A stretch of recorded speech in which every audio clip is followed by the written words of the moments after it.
경제 보복과 관련한 자유한국당의 긴급 대책회의를 진행을 하겠습니다. 일본의 경제 보복으로 인해서 우리 경제 위기 상황이 우려되기 때문에 이것을 점검하고 또 우리 당 차원의 대책을 마련하기 위해서 오늘 긴급 대책회의를 열게 되었습니다. 휴일인데도 참석해 주신 우리 권태신 상근 부회장님, 또 이병태 교수님, 정인규 교수님, 이주환 연구위원님께 감사의 말씀을 드립니다. 우리가 할 수 있는 일들이 어떤 것들이 있는지 또 좋은 방안들을 많이 말씀해 주시면 고맙겠습니다. 일본의 경제 보복 조치 발표 이후에 실제로 반도체, 디스플레이 3대 핵심 소재 품목의 수출 허가가 나오지 않고 있습니다. 수출 통관이 얼마나 더 걸릴지 모르기 때문에 제품 생산에 차질이 발생할 가능성이 높습니다. 이번에 일본이 규제를 결정한 3대 소재 가운데 리지스트와 폴리이미디어는 대일 수입 의존도가 90%를 넘고 에칭가스도 44% 정도를 일본에서 수입하는 것으로 알고 있습니다. 우리의 원천 기술 자체가 없을 뿐만 아니라 일본 제품의 경쟁력이 워낙 높기 때문에 수입선 변경도 당장은 불가능한 상황이라고 들었습니다. 그렇지 않아도 우리 경제가 상당한 위기 국면에 있는데 반도체와 디스플레이 산업이 타격을 받는다면 얼마나 더 큰 어려움이 닥칠지 상상하기 어려운 상황입니다. 게다가 현재 일본은 우리나라를 화이트리스트에서 제외하는 수출 무역 관리령 개정까지 추진하고 있습니다. 일본이 최대 190여 개에 달하는 추가 보복 조치를 검토하고 있다고 알려지면서 산업계 전반으로 우려가 확산되고 있는 상황입니다. 분명한 사실은 이런 일본의 경제 보복이 WTO 규정과 국제법 관리에도 맞지 않는 매우 부당한 조치라는 것입니다. 어떠한 이유와 명분으로도 정당화될 수 없는 만큼 바로 보복 조치를 철회하는 것이 마땅합니다. 또한 경제 보복 확대는 양국 관계를 파국으로 몰고 가는 최악의 결정이 될 것임을 경고합니다. 일본 정부가 즉시 모든 보복 조치를 거둬들이고 양국 관계 정상화에 나설 것을 촉구합니다. 우리 정부의 무책임한 태도와 뒤늦은 대응에 대해서도 정말 할 말이 많고 분노하지 않을 수 없습니다. 그렇지만 지금 당장은 우리 국민과 기업들의 피해를 막는 데 모든 역량을 결집해야 한다고 생각합니다. 시간이 갈수록 우리 기업들의 피해가 커질 수밖에 없고 대한민국 경제가 회복이 어려운 위기에 빠질 수도 있습니다. 일단은 문제 해결을 위해서 모두 우리 당도 힘을 보태야 하겠습니다. 오늘 이 자리를 마련한 이유는 기업들의 피해를 막고 경제에 미칠 악영향을 최소화하기 위해서 우리 당이 어떤 역할을 해야 할지 지혜를 모으기 위해서인 것입니다. 우리 당 차원에서 나름의 해결 방안을 찾고 있지만은 현장의 기업과 외교, 경제 전문가들의 목소리를 듣는 것이 최선의 방안을 찾는 첫걸음이라고 생각합니다. 그런 만큼 오늘 모든 논의의 중점을 국익에 두고 의견을 제시해 주시면 좋겠습니다. 양국 정부에 대한 비판보다는 대안과 해결 방안에 방점을 두고 오늘 논의를 해갔으면 좋겠습니다. 여러분들의 좋은 의견을 기대합니다. 먼저 긴급대책회의에 참석해 주신 우리 경제계를 대표하신 권태신 부회장님 그리고 또 전문가 여러분들께 감사드립니다. 우리 경제가 가뜩이나 어렵습니다.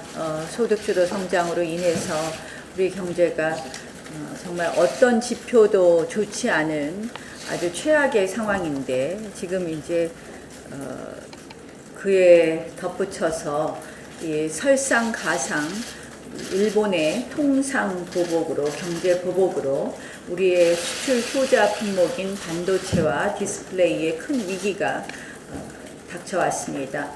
사실 이 부분에 대해서는 예상된 그런 경제 보복이었습니다. 일본이 작년 연말부터 예고했었습니다. 그러나 그동안 우리 정부가 한 일이라고는 가만히 있지 않겠다라는 말뿐이었다는 것이 나타나고 있습니다. 지금 기업들이 굉장히 동분서주하면서 대책을 마련하고 있는 것으로 알려지고 있습니다. 그런데 이 와중에 정부가 정부의 할 역할을 제대로 하는가 하는 부분에 대해서는 실질적으로 정부는 보이지 않는 것 아닌가 이런 안타까움이 있습니다. 일본이 매우 치밀한 계산 아래서 자국 기업에 대한 최소한의 피해를 주면서 한국 경제에는 치명적인 품목을 골라서 지금 제재를 가하고 있다 이런 분석이 있습니다.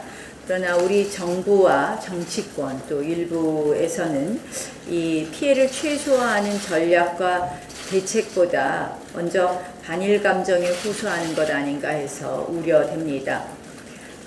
게다가 지금 정부는 하반기 수출 한파를 벗어나기 위해서 무역금융으로 119조 원을 수출 기업에만 쏟아붓는다고 합니다. 결국 또다시 기승전 혈세 아닌가 이런 걱정이 듭니다. 지금 굉장히 위험한 시기라고 생각을 합니다. 대한민국 경제에 있어서 앞으로 이 일본의 보복이 또 다른 보복으로 이어질 수 있고 이 부분에 대한 경제적 여파, 우리의 손해는 이 단순 상상을 초월할 것으로 보여서 우리의 매우 치밀한 대응이 요구될 때입니다. 그래서 정부는 감정적인 대응을 벗어나서 사태 해결을 위한 실리적 외교 노력과 함께 피해 기업과 머리를 진정으로 맞대고 기업이 필요한 정책 지원에 나서줄 것을 촉구합니다. 또한 일본 정부에게 한마디 드리겠습니다. 일본 정부의 무역 보복 조치는 G20에서 강조된 자유무역주의 정신을 완전히 위배한 조치입니다. 이것은 매우 어리석은 행위다라는 말씀을 드리겠습니다. 이러한 행위에 대해서 즉각 그만두어야 됨을 다시 한번 말씀드리면서 외교는 외교이고 경제는 경제입니다. 비정상적이고 비이성적인 조치를 즉각 철회하고 정상화할 것을 일본 정부에 촉구합니다. 일본발 그 경제보복 조치가 예고된 지 일주일이 지났습니다. 일본 아베 총리는 언론에 나와서 국제적 약속이 지켜지지 않아서 생긴 문제다. 외교가 문제라는 점을 분명히 했습니다. 그러나 우리 정부와 대통령은 이 시간까지 아무 반응이 없습니다. 지난 금요일 NSC 회의도 대통령 대신에 안보실장이 주재를 했습니다. 지금까지 한일 관계를 보면은 기본 입장이 일본도 그렇고 저희들도 그렇습니다만은 가급적이면 역사는 역사 문제로 역사 영역으로 두고 한일 관계 시야는 미래를 향하고 과제는 경제에 두고 한 발 한 발 어렵게 내디뎌 왔습니다. 1998년도에 한일 양국 간의 불행한 역사를 극복하고 미래를 지향했던 김대중 오부치 공동선언, 2004년에 노무현 대통령과 고이즈미 총리의 셔틀 외교, 그리고 2008년 글로벌 경제 위기 이후에 하토야마 수상과 우리 이명박 대통령 간의 한일 통화 스와프 체결, 그리고 동일본 대지진 때 초국적 협력, 그리고 2016년에 있었던 한일 합의도 이 같은 맥락을 벗어나지 않고 이어져 왔던 겁니다. 근데 제가 한일의원연맹의 한국 측의 간사장으로 심부름하고 있습니다만은 작년 12월, 금년 1월에 신년에, 그리고 5월에 있었던 경주의 간사장 회의, 이때에서 계속해서 전에하고 다른 의원들, 일본 의원들 간에서도 어쩔 수 없는 분위기다. 경제적 보복 조치가 이거는 뭐 어쩔 수 없이 이루어질 것이다. 의원들이 앞설 수도 없고 해결하기도 어려운 지경이다. 이렇게 여러 차례 얘기를 했고 청와대에 전달이 되었습니다. 그런데 아무 대응 없이 지금까지 이렇게 되어 오고 있습니다. 문희상 우리 그 국회의장께서 G20 2주 전에 6월 13일 날 위안부 문제를 근본적으로 해결하기 위해서는 일왕의 진정 어린 사고가 필요하다 하셨습니다. 그런데 그 발언에 대해서 곧 마음이 상한 사람들에게 미안함을 전한다 사과했습니다. 그리고 봉합이 되었습니다. 그러나 이번에 이 문제는 전혀 그렇지 못하고 있습니다. 일부에서는 7월 21일 참의원 선거를 앞두고 국내 정치로 이용하지 않느냐 뭐 이런 얘기를 하고 있습니다만은 지금 현재 지지율 보면은 연립여당인 자민당과 공명당 합쳐서 30% 됩니다. 그리고 입헌 민주당 제1야당이죠. 3.3%, 공산당 1.8%, 사민당 0.3% 순이고 60%가 모름무응답인데 과거의 전례로 보면은 이 부분은 대부분이 여당표다 이렇게 보면은 굳이 뭐 숫자를 말씀드리지 않겠습니다만은 압승이 예상된다고 언론에서 얘기를 하고 있고 그러면은 선거 이후에 유야무야 이렇게 넘어갈 것으로 보이지도 않습니다. 그래서 추가 보복 조치가 예상된다는 대목입니다. 양국 일본의 아베 총리와 문재인 대통령 제발 국내 정치 문제로 끌어들이지 말고 지금까지 해왔듯 경제는 경제 문제로 풀 수 있도록 나서 주셔야 합니다. 오늘 학계와 그다음에 산업계에 나오신 분들 말씀을 잘 듣고 한일의원연맹에서 의원들이 할 수 있는 심부름은 매듭을 풀어가는데 심부름하도록 하겠습니다. 그 일본 정부의 이 반도체 핵심 부품 대한 수출 규제에 대해서 아베 총리나 일본의 경제 산업성이나 다 양국 관계, 한일 양국 관계가 신뢰 관계가 현저히 훼손되기 때문이라고 설명하고 있습니다. 양국의 신뢰 관계가 현저히 훼손됐다는 것은 우리 대법원의 강제징용 배상 판결 그리고 그 이후에 우리 정부의 조치가 없음을 얘기하는 겁니다. 한마디로 경제적 이유가 아니라 정책 이유로 조치를 취했다는 거고 그 보복 조치의 주체는 바로 다름 아닌 경제산업성이 아니라 일본의 아베 총리시라는 겁니다. 본질은 경제 문제가 아니라 정치 문제입니다. 일본 총리실의 정책 결정이고 문재인 정부에 대한 정책 보복의 경제적 수단을 이용한 것이다. 이게 사태의 본질이다. 그래서 문제는 경제로 푸는 게 아니라 정치로 또 외교로 풀어야 된다는 말씀을 올립니다. 제가 3개월 전부터 대통령이 나서야 된다고 계속해서 국회에서 얘기했습니다. 대통령이 아베 총리한테 공개든 비공개든 특사를 보내야 된다. 아무 답변이 없었습니다. 그 다음에 제가 정의용 국가안보실장이 일본의 야치초타라 국가안보국장을 공개든 비공개든 아니면 제3자를 넣어서 만나라. 그것도 답이 없었습니다. 그래서 제가 지난번에 5월 말 의원들 방문단을 결성해서 일본 의회를 방문했습니다.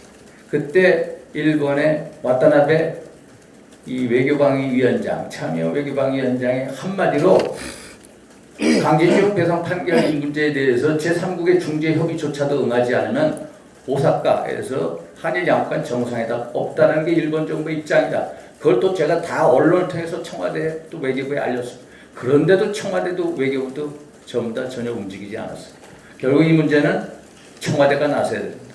청와대가 어떻게든 나서서 아베 총리와 직접적으로 정치적으로 해결된다. 이 말씀은 이상입니다. 이번에 아베 총리의 이러한 수출 규제 정책은 일본에서도 상당히 비판이 많습니다. 그래서 예를 들면은 아사히 신문 같은 데 사설에서도 이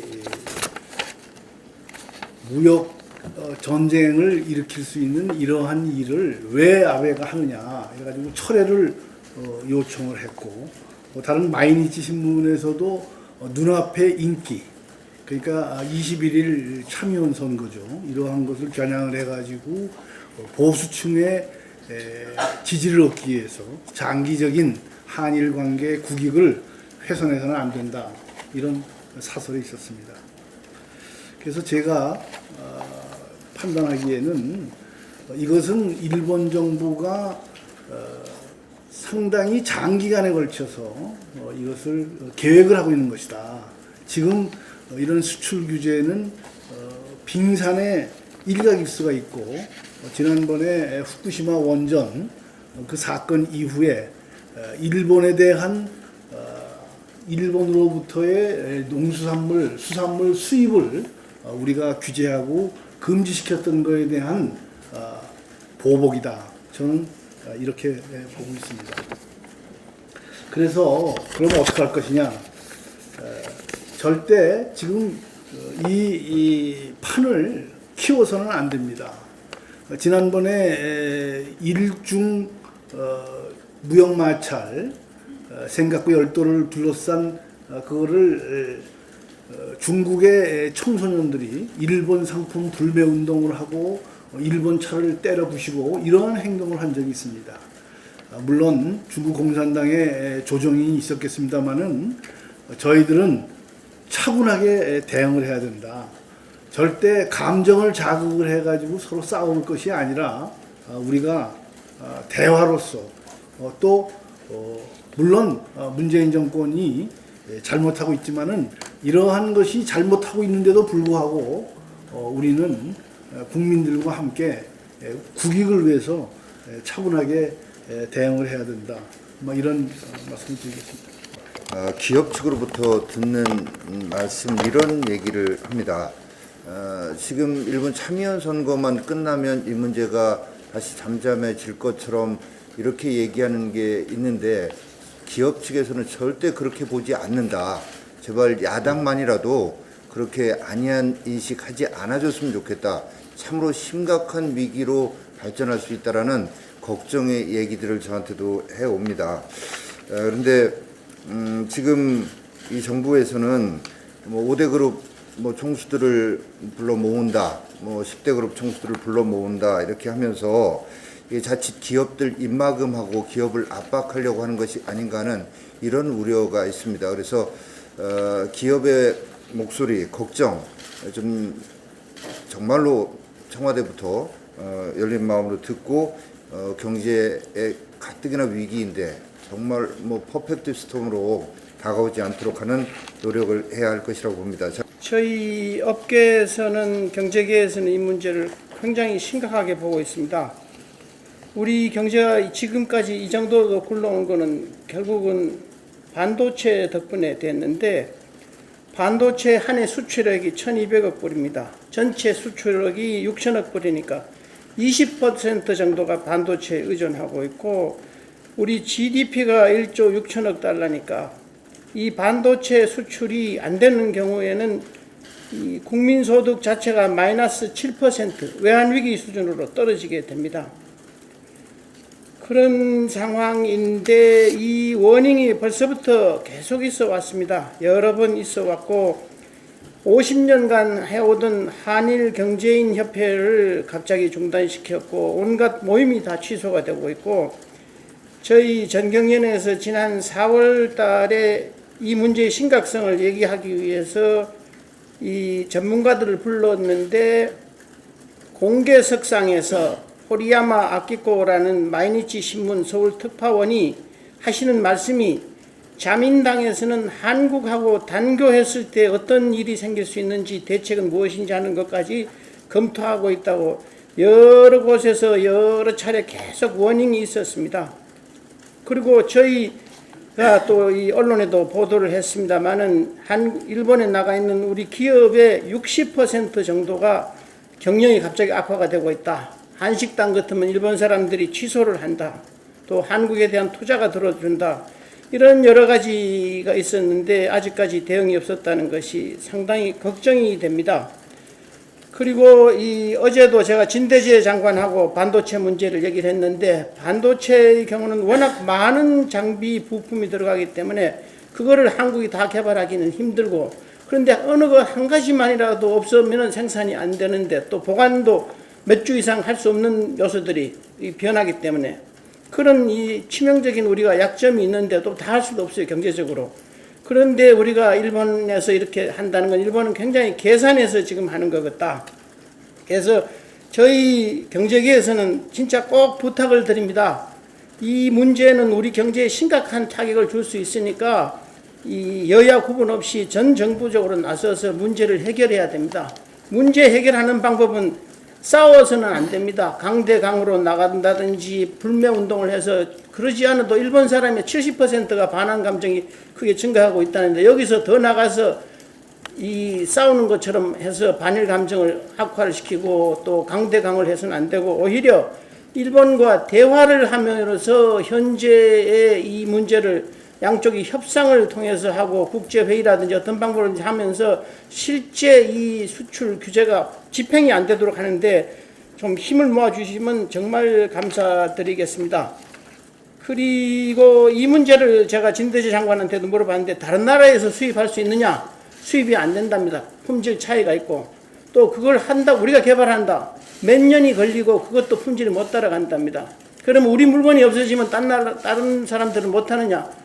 얘기 들으니까 바로 대만 같은 데에 대해서도 대만에서도 여러 이 업체에다가 자기들한테 주문하라고 얘기를 하고 있답니다. 그래서 국제 경쟁 사회에서 우리가 한번 무너지게 되면 큰 문제가 있으니까 어떻게 하시든지 정치계에서 좀 힘을 합쳐가지고 대화로서 이 문제를 조속히 해결해 주시기를 간절히 부탁드립니다.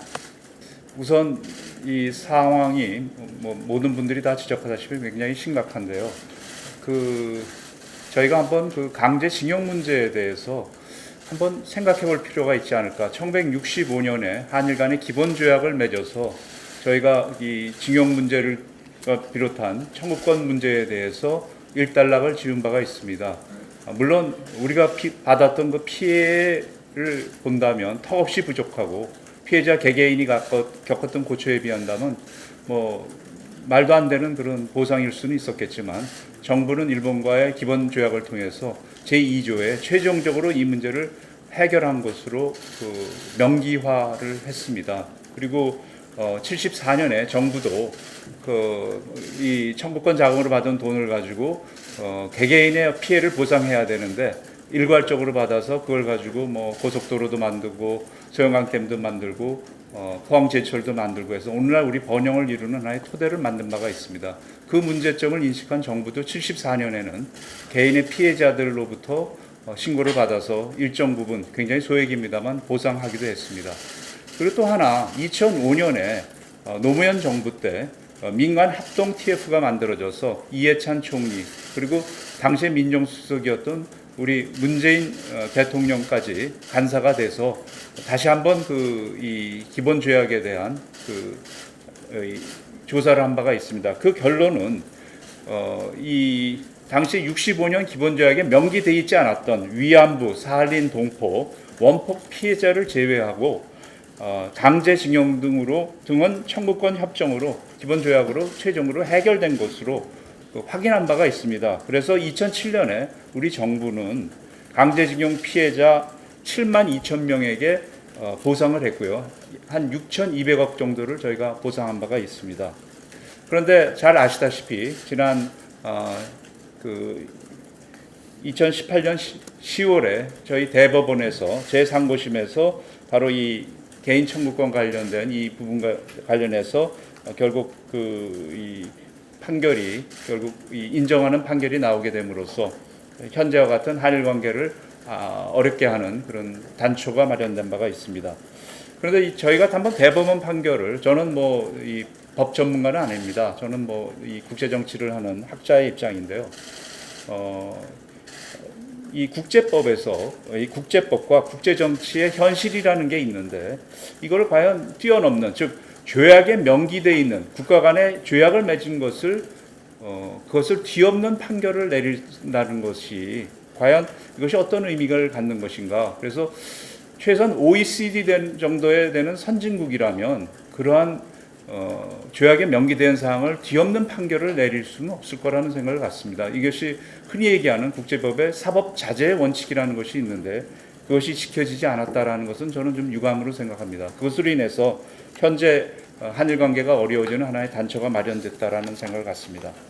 일본이 느끼는 한국에 대한 불만은 대체로 두 가지로 생각합니다. 하나는 한국이 과연 법치국가냐의 문제입니다. 한일 간에 만들었던 여러 가지 조약들이 있는데 가장 최근에는 2015년에 위안부에 관련된 합의가 있었지만 저희가 거의 뭐 일방적으로 폐기를 했고 이번 대법원 판결이 있기 때문에 일본 내 일반적인 일본 정부는 물론이고 일반 국민들 사이에 한국은 과연 법치국가냐라는 그런 의문을 하나 지금 제기하고 있는 상황이라고 볼 수 있고요. 두 번째로서는 1965년에 맺어진 그리고 여러 차례 우리 정부가 확인했던 그 청구권 협정, 기본 조약 협정 그 자체는 과연 한국 정부의 입장은 도대체 무엇이냐가 아마 쟁점이 되는 것이 사항인가 아닌가라는 생각을 갖습니다. 대법원 판결로서 개개인의 청구권을 존중한다라는 그 점에 있어서는 우리가 존중해야 되지만 그렇다면 1965년 한일 간에 맺어진 그 조약에 대해서는 우리 정부의 과연 입장이 무엇인지 결국 그것이 현재 한일 간의 하나의 쟁점 사항이 되고 있는 것이 아닌가라는 생각을 갖습니다. 뭐 제가 너무 많은 시간을 쓸 수 없기 때문에 몇 가지만 제언을 한다면 우선 첫 번째는 어떻게 해서든지 이 대화의 채널을 가동을 하고 특히 이 정치적인 해결, 외교적 해결을 위한 모색을 위한 노력들을 우리가 해 나가야 된다라는 생각을 갖습니다. 그리고 가장 중요한 것은 신뢰할 수 있는 청와대와 총리 관저 사이의 채널이 가동이 돼서 이 문제에 대해서 허심탄회하게 얘기해 볼 수 있는 그런 자리가 마련돼야 되지 않을까라는 생각을 갖습니다. 두 번째는 지금 일본은 저희가 기본 조약에 따르면은 양쪽에 어떤 분쟁이 있을 때 이것을 양자 사이 외교로 해결될 수 없을 때는 분쟁 위로 가는 그런 절차를 담고 있습니다. 그래서 일본 쪽에서는 계속해서 저희에게 이 분쟁위로 이 문제를 가자라고 요구를 하고 있는 거죠. 과거에 저희가 헌법재판소 판결로 인해서 위안부 문제에 대해서 정부가 문제를 제기하지 않고 이런 분쟁에 가지 않는 것을 부작위로 해서 결국 우리가 일본에 대해서 중재위로 가자고 요구한 바가 있었습니다. 그래서 이번에는 오히려 일본이 역으로 우리에게 지금 중재위로 가자는 그런 얘기를 하고 있는 그런 상황이라고 볼 수 있습니다. 그런데 중재위원회에 가는 것은 저는 반대합니다. 중재위로 가서 안 됐을 경우에는 결국 국제사법재판소까지 가야 되는 그런 상황인데 여러분 중재위에 가서 물론 우리가 법적으로 이기면 문제는 깔끔하게 끝날 수도 있겠죠. 국제사법재판소에 가서 문제는 깔끔하게 이긴다면 가장 깔끔하게 문제를 해결하는 길입니다. 그러나 이걸 과연 법적으로 해결할 수 있을 문제인지를 한번 저희가 생각해 봐야 됩니다. 1965년에 말도 안 되는 그 식민지 지배 사항을 두고 양쪽이 타협을 해서 기본조약을 만들어냈던 하나의 정신은 서로서로의 타협을 했습니다. 우리는 식민지 지배가 불법이라는 입장 속에서 더 이상 이런 과거는 더 이상 유효하지 않다라는 입장이었고 일본은 합법적이라는 입장을 갖고 과거의 그런 식민지 지배가 더 이상 유효하지 않다라는 그런 양쪽의 어떤 애매모호한 문구를 가지고 타협한 바가 있습니다. 만약에 저희가 중재위나 사법재판소를 가게 됐을 경우에 바로 지금 대법원 판결의 하나의 기본적 요소도 식민지 지배가 불법이었느냐 합법이었느냐의 문제입니다. 만약에 사법재판소에서 우리가 진다면 여러분 어떻게 생각됩니까? 국제사회가 일본의 나빴던 그 식민지 지배를 합법적으로 받아들이는 상황이 벌어질 수 있다는 겁니다. 저는 대한민국으로서 또 대한민국 국민으로서 그러한 상황은 절대 받아들일 수 없는 상황이고, 그렇다면 그러한 모험이랄지 그러한 시도를 하는 것은 바람직하지 않다라는 그런 말씀을 드리고자 합니다.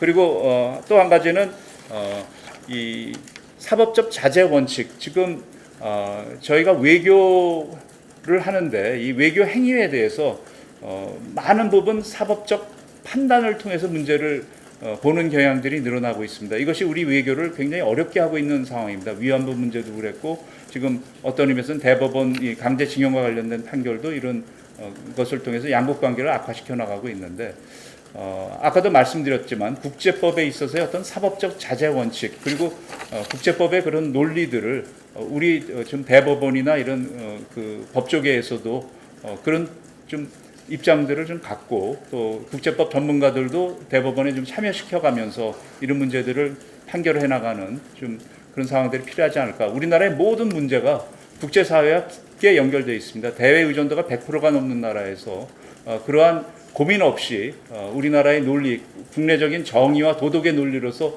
판단을 내리고 판결을 내렸을 경우에 거기에 따른 모든 그런 충격과 피해는 고스란히 우리 국민한테 돌아가고 있는 상황들을 우리가 좀 이해해야 되지 않을까라는 생각을 갖습니다. 네, 감사합니다.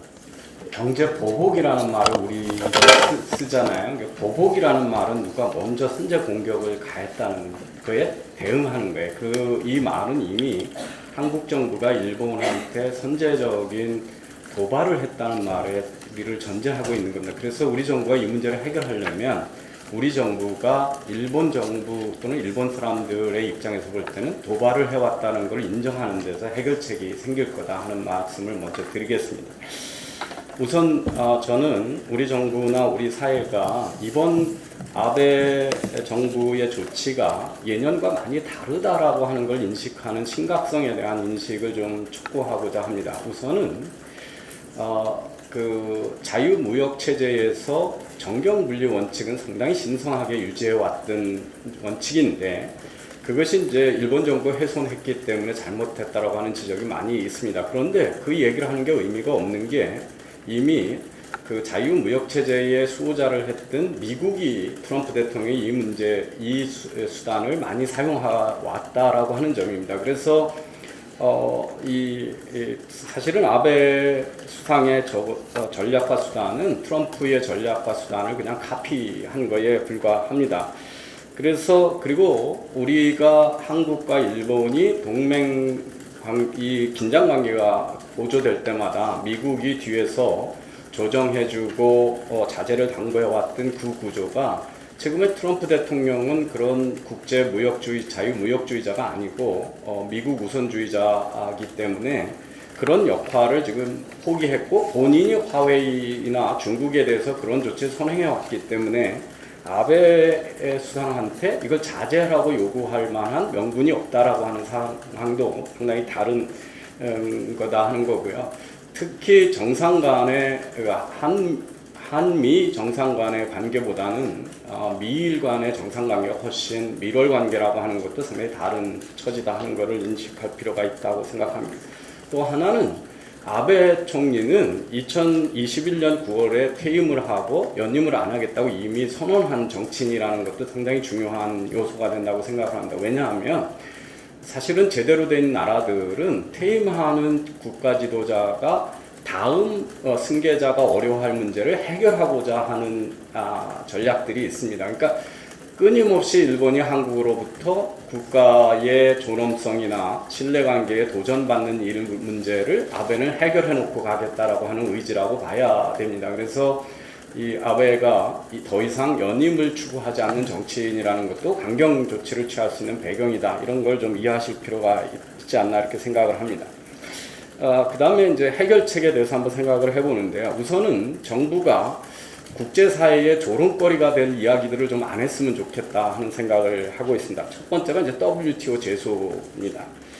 이 일본은 명시적으로 우리나라한테 금수 조치를 하겠다고 한 게 아니라 그 소위 화이트 리스트, 호혜적인 조치를 철회하겠다. 한국에 대해서 그 90일 이전에 허락을 받아라고 하는 조치를 한 겁니다. 그래서 이거는 그 금수 조치하고 다르기 때문에 다 그런 거 감안해서 제소를 해도 우리가 이기기 어렵게끔 그런 걸 하고 있고, 이것은 하와이에 대해서 트럼프 대통령이 취했던 미국 상무성이 취한 조치하고 아무것도 다르지 않은 그런 정책입니다. 그래서 그리고 그 제소를 해도 문제 해결 판결까지 가는 동안에 얼마나 많은 오랜 시간이 걸릴지도 모르기 때문에 해결책이 아니라고 하는 거고요. 두 번째는 우리가 이걸 제소를 해서 강경책을 쓰면 이 사안으로 끝나는 게 아니라 일본은 계속적으로 뭐 100가지라고 그러든 계속 그 강경책을 확대해 가면 그때마다 계속 제소를 할 거냐 하는 겁니다. 그런데 이게 한두 산업에 우리 반도체 산업의 타격으로 끝나지 않고 이렇게 해서 불안감이 생기면 경제는 심리이기 때문에 우리 환율의 절하가 생길 거고요. 그렇게 되면 지금과 같이 반일 감정이 고조되면 일본 사람들 우리나라로 관광객 안 올 거고요. 그러면서 한국 경제에 대한 불신이 커지면 이제 외환이 빠져나가고 이런 악순환으로 가기 때문에 이런 섣불리 강경책을 들고 나오는 것들은 상당히 우매한 정책이라는 거예요. 두 번째 더 코미디 같은 얘기가 1조 원씩 연간 투입해서 국산화하겠다는 거죠. 그 기업하는 분들은 싱글 소싱, 한 기업에 의존하는 하청 부품이나 기술을 의존하는 거는 극구 피합니다. 삼성전자나 하이닉스나 LG 디스플레이가 이걸 일본에서 한 기업에서 사고 싶어서 사는 게 아니고 매년 이 국산화 또는 그 수입 다변화 또는 소싱 다변화, 듀얼 소싱을 위한 태스크포스를 구성을 합니다. 근데 그렇게 해봐도 안 되는 거거든요. 왜냐하면 이거는 100년 전서부터 그 화학이나 이런 거에 대한 특허도 많이 가지고 있고 독점적 기술이기 때문에 그렇습니다. 그래서 지금 하이닉스나 삼성전자가 분기 이익이 삼성전자만 해도 분기 이익이 6조에서 10조씩 나는 기업인데 1조는 돈이 없어서 이게 국산화 안 된 게 아니라 할 수 없었기 때문에 안 했던 거거든요. 그래서 이걸 뭐 국산화 해가지고 대체하겠다 이런 거는 전 세계 사람들한테 조롱거리다 하는 생각이고요. 저는 언론인들한테 특별히 당부하고 싶은 말은 이거를 자꾸 한일 관계의 갈등 관계로 선동적으로 에스컬레이팅 하는 보도는 좀 자제해줬으면 좋겠다. 우리가 일본을 안 가면 일본 사람들은 우리보다 훨씬 위험에 대한 회피 경향이 큽니다. 당연히 한국에 안 오죠. 그러면 누가 지금 고통을 받겠냐. 지금 경제가 나쁜데. 그래서 방법은 외교적 해법밖에 없습니다. 우리가 바게닝 칩도 없고요. 그래서 정부가 이 과거 정부들을 자꾸 우리 지난 역사를 부정하고 적폐로 보지 말고 과거 정부 간의 협약은 협약대로 존중하면서 국민들의 자존심을 자꾸 너무 아주 어린애 같은 자존심 이런 거에 의존하려고 하는 태도를 버렸으면 좋겠다 하는 거고요.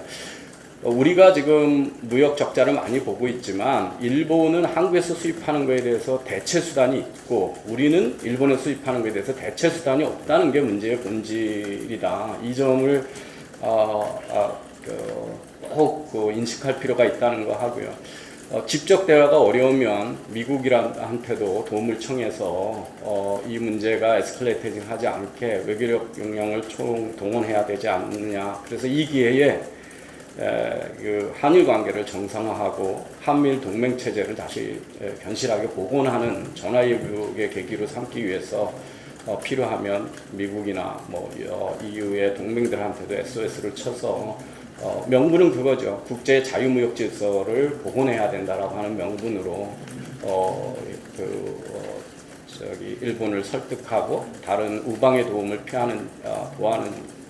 도움을 청하는 정도의 실용적인 자세로 정부가 전환을 해야 된다. 기업한테 보복할 수단을 내놓으라든지 당신들 대안을 마련해야 한다. 이거는 대안을 마련할 수 있으면 우리나라 기업들이 글로벌 기업일 때 다 이전에 다 했다. 그러니까 바쁜 사람들 청와대 불러가지고 정치적인 이벤트 하느라고 쇼하느라고 또 포토 세션 하겠다고 7월 10일 날 모은다고 그러는데 그분들 국제경쟁에서 살아남기 위해서 불철주에 일하는 분들 너무 괴롭히지 않았으면 좋겠습니다. 감사합니다. 지금 정부의 대책은 통상당국을 내세워서 일본과 맞대응을 하겠다는 것인데 이걸로 이런 방식으로는 결코 현 상황을 해결할 수가 없고 오히려 상황을 악화시키는 길로 가는 것이다라고 볼 수밖에 없을 것이고요. WTO에 제소해가지고 이길 승산은 거의 없다라고 평가가 됩니다. 그 이유는 WTO 가트 21조의 국가 안보 등을 이유로 해서 얼마든지 이 수출 규제를 할 수 있도록 허용을 하고 있습니다. 또 더더군다나 앞에서도 얘기했었습니다만은 수출 중지를 하는 게 아니고 심사를 강화하겠다까지만 했기 때문에 더욱더 이 부분이 취약할 뿐이고요. 또 일본이 내세우는 게 이제 전략물자 수출 관리를 좀 제대로 해야 되겠다라는 거거든요. 이게 바로 이제 바세나르 협정인데 이 협정에 가면은 일본은 오히려 관리를 잘하고 있네라고 칭찬을 받지 왜 심하게 하냐 소리를 할 수 있는 상황이 아닙니다. 더더군다나 더욱더 이제 문제가 되는 거는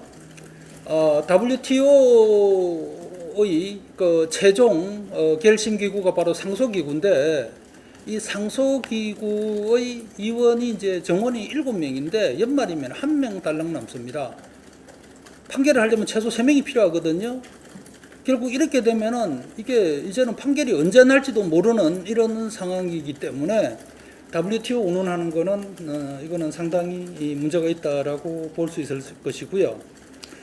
그 다음에 이제 앞에서 말씀하신 것처럼 사실은 일본에 우리가 대응할 수 있는 한 방이 없습니다.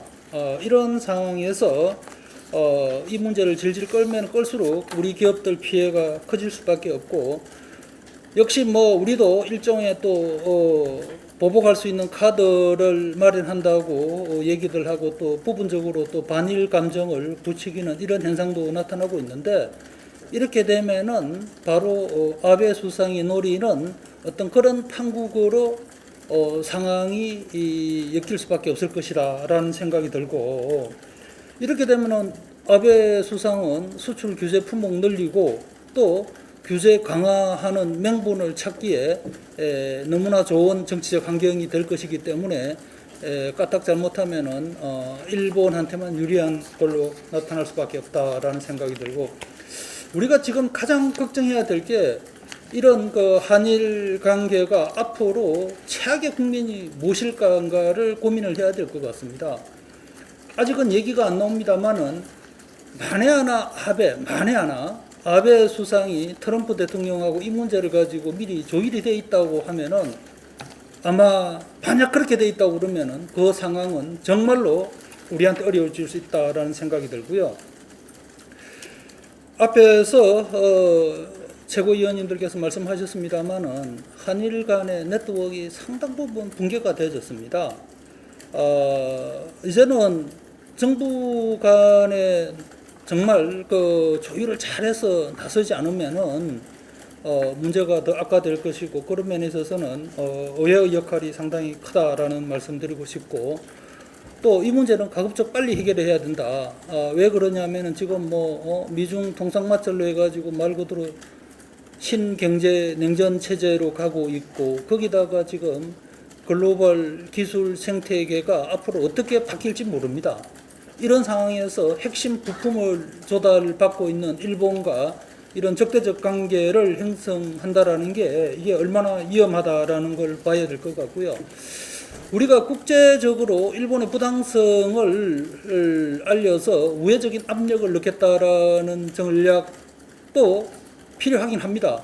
그런데 그렇게 하려고 그러면은 우리가 정말로 자유무역 기조를 잘 지키는 이런 걸로 해야 되는 거고 그렇게 봤을 때는 의접자는 보복이나 맞대응은 이거는 피해야 된다라는 생각이 듭니다. 결국은 맞대응은 철회를 하고 일본과 외교 채널을 통해서 문제를 조속히 해결하는 수밖에 없고 지금 당장으로서는 가장 시급한 것이 아마 8월 중순이면은 일본이 지금 현재 우리나라를 포함해서 27개 국가를 이런 그 수출 심사의 편의를 봐주는 소위 백색 국가 그룹 화이트 리스트에 포함을 시켜놨는데 이걸 지금 이제 여론이나 또 그 기업인들의 의견을 듣고 해가지고 이 리스트를 조정하겠다는 거거든요. 그러니까 말 그대로 한국을 빼겠다는 겁니다. 한국을 빼고 나면 그때부터서는 전 품목으로 규제가 강화될 가능성이 훨씬 높아질 것이고 그런 면에서 봤을 때는 시간이 별로 없다라는 생각이 들고 뭐 이념적인 접근보다는 경제 실리에 맞춰서 국익에 따라서 이 문제를 현명하게 처리해야 된다고 생각합니다. 외교와 통상 관련된 부분들은 앞에 다른 전문가분들께서 상세히 말씀해 주셨기 때문에 저는 산업에 미치는 영향과 이후의 시나리오를 몇 가지 제가 분석을 해봤을 때 저희가 어떠한 향후에 어떠한 영향들이 끼칠게 그런 부분에 대해서 좀 간단하게 말씀을 드리겠습니다. 지금 앞에서도 뭐 저희들이 말씀하셨고 언론에도 많이 소개되었지만 이번에 일본의 수출 제재란 3가지 품목 가운데 브라폴리이미드라는 품목은 저희 OLED, 특히 플렉서블 OLED 디스플레이 들어가는 소재이고요. 그 다음에 저희 에칭 가스하고 리지스트라는 거, 사실은 저희 포토 리지스트라고 하는 게 정확한 표현인데, 그래서 반도체 소재 핵심 소재라고 보시면 됩니다. 그래서 상대적으로 아직까지는 저희들이 대형에서는 OLED 판매량이 이렇게 많지 않고, 그 다음에 스마트폰도 플렉서블은 최근에 나오기 시작했기 때문에 전체 매출에 차지하는 비중이 상대적으로 적어서 반도체 쪽이 좀 더 큰 타격을 받을 것 같고요. 반도체에 들어가는 에칭과 포토 리지스트 같은 경우는 사실은 하나의 칩이 만들어지는데 공정이 세분하면 수백 개 정도, 200~300개 정도 공정이 되는데 실제로 포토 리지스트와 에칭이 들어가는 그 가스가 들어가는 공정은 최소한 수십 번 이상이 들어갑니다. 그래서 한두 번 들어가는 그런 공정들이 아니고 반복해서 무수히 반복되는 그래서 수없이 많은 수량들이 필요한 그런 소재이기 때문에 사실 그 물질 자체가 완전히 수출이 금지가 된다면 저희 생산에 확실하게 차질이 생길 수밖에 없고요. 지금 저희 기업들이 취할 수 있는 액션으로 생각을 해보면 일단 워낙 일본의 의존도가 높았고 전 세계 그 물질들의 시장에서도 일본의 점유율이 적게는 70에서 높게는 90%가 되기 때문에 어떤 루트를 하더라도 필요한 수요량 100%를 저희들이 공급받기는 어렵다고 생각이 되고 있습니다. 가장 쉽게 저희들이 할 수 있는 것은 국내에도 그 물질들을 생산하는 기업들이 있기 때문에 생산량을 증산하는 것들을 독려할 수 있는 방법이 있고, 사실 일본의 기업들이 한국에도 일부 있고 글로벌하게 생산 기지들이 있습니다. 그래서 일본에서 저희들이 직수입이 막힌다면 다른 나라에서 우회적으로 물건 할당받을 수 있는 방법이 있겠지만 그래도 일본에서 직접 수입하는 비중이 워낙 높았기 때문에 저희 필요량의 모든 것들을 저희들이 충족하지 못할 것 같고요. 그 다음에 저희들이 또 대체 공급자를 찾는 것들을 생각해 볼 수가 있겠는데 국내뿐만 아니라 미국과 유럽에 있는 글로벌 케미컬 업체들이 사실은 생산할 수 있는 기술과 또한 생산을 하고 있는 상황이긴 합니다. 그렇지만 그 생산 물량 자체가 일본과 비교했을 때 굉장히 적은 물량이기 때문에 한국 쪽에 그 물량을 모두 다 공급을 배당해 줄 수 있을지도 알 수가 없고, 그리고 또한 저희 반도체 엔지니어로 근무했던 경험에 의해 보면 동일한 성분을 갖고 있는 동일한 물질이라 하더라도 공급처가 바뀌게 되면 그것을 엔지니어들이 바로 양산에 적용을 하지 못합니다. 어떤 문제가 발생할지 알 수가 없기 때문에 굉장히 많은 테스트를 거치게 되는데요.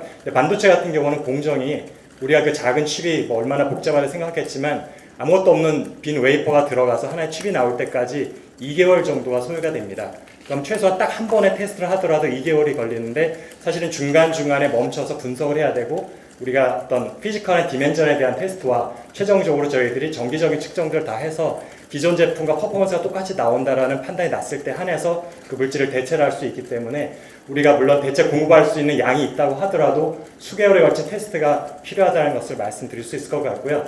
그래서 저희들이 지금 향후 생각하는 시나리오는 지금 일본에서 수출 자체를 금한 건 아니고 수출할 때 건마다 저희들이 정부의 승인은 얻도록 되어 있기 때문에 그것에 일단 하나의 저희들이 희망을 걸고 있는데 최장 3개월이 걸린다고 합니다. 그래서 3개월 후에 그러니까 바로 오늘이나 내일 일본의 기업들이 한국에 수출 승인 요청을 했을 때 3개월 일본이 허가를 하게 되면 앞에 3개월 정도 약간 어려움이 있겠지만 저희들이 그동안 반도체가 사실 공급 과잉이 있었기 때문에 메모리 칩 업체들의 창고에 쌓여있는 재고도 일정 부분 있고요. 그 다음에 케미컬 소재들도 저희들이 일정 부분의 재고가 있어서 3개월 정도면 저희들이 어느 정도 큰 타격이 없이 대응할 수 있을 것 같은데 만약에 정말 수출을 금지하는 판결이 나오기 시작하면 정말 일본 의존도를 단실에 낮출 수 있는 것이 아니기 때문에 생산량의 감소는 저희가 피할 수 없게 될 것이고요. 그러면은 반도체 칩 메이커인 삼성전자, 하이닉스뿐만 아니라 그 기업들의 소재와 장비를 납품하게 되는 협력사가 굉장히 많이 있습니다. 그럼 삼성전자나 하이닉스의 생산량이 줄게 되면 마찬가지로 협력사의 매출이 감소하는 효과가 발생을 하게 되고, 뿐만 아니라 반도체 같은 경우는 최근에 우리의 모든 삶 속에서 들어가지 않는 것이 없을 정도로 다 전자화되어 있어서 반도체가 필요로 들어가는 최종 제품들 굉장히 많습니다. 우리가 뭐 휴대폰, 컴퓨터만 생각하지만 우리가 알지 못할 거의 대부분의 모든 제품 속에 이미 반도체가 사용되고 있어서 우리가 그 반도체 70%는 직수출 혹은 홍콩을 경유해서 중국 쪽으로 가고 있고요. 또한 미국 쪽에는 완제품 형태로 많이 저희들이 수출하고 있는데, 이런 쪽에서 다 모든 것들이 체인이 중단이 되게 됩니다. 그렇게 되면 단순히 반도체 업체만 피해가 오는 것이 아니고 반도체를 소재로 하는 모든 전기전자 쪽 산업에 영향이 되게 되고, 사실 한국의 영향이 그치는 것이 아니고 글로벌 체인망 자체에 사실 심각한 우려가 되기 때문에 많은 국가에서도 사실은 한국과 일본의 이런 사태에 대해서 지금 주시를 하고 있는 것 같고요. 그리고 또한 제가 우려하는 것들은 물론 삼성 하이닉스의 퀄리티가 좋고 또한 신뢰도가 높기 때문에 저희들이 제품을 선호하지만, 저희들이 장기간에 거쳐서 제때 공급받을 수 없다는 불안감이 있게 되면 커스터머들이 공급처를 좀 이전할 수 있는 그런 우려가 있습니다. 물론 그것들이 단기간에 이루어지진 않겠지만 이것이 장기화될 경우, 즉 3개월 이후에 실제로 수출이 불어가 될 경우에는 우리 수요처들이 굉장히 저희들 그 마음의 혼동에 있고, 또한 많은 저희들이 공급처들이 우리 수요처들이 이동할 가능성이 저희들이 배제할 수 없을 것 같고요. 가장 최악의 시나리오는 지금 그 후에 저희들이 어느 정도 해결이 되지 않아서 수출 허가를 불허하는 물품의 확대가 됐을 경우에는 저희들이 반도체 전기전자뿐만 아니라 기초 소재 화학이라든지 아니면 그때 기본적인 원자재도 있고요, 광학이나 정밀 기재, 이런 모든 부분에 있어 저희들이 많은 부분을 의존하고 있기 때문에 우리가 기본적으로 한일 무역 교주를 보면은 한국이 일본에 굉장히 많은 무역 적자국이지 않습니까? 그 얘기는 우리가 사와야 될 것이 굉장히 많다는 얘기고요.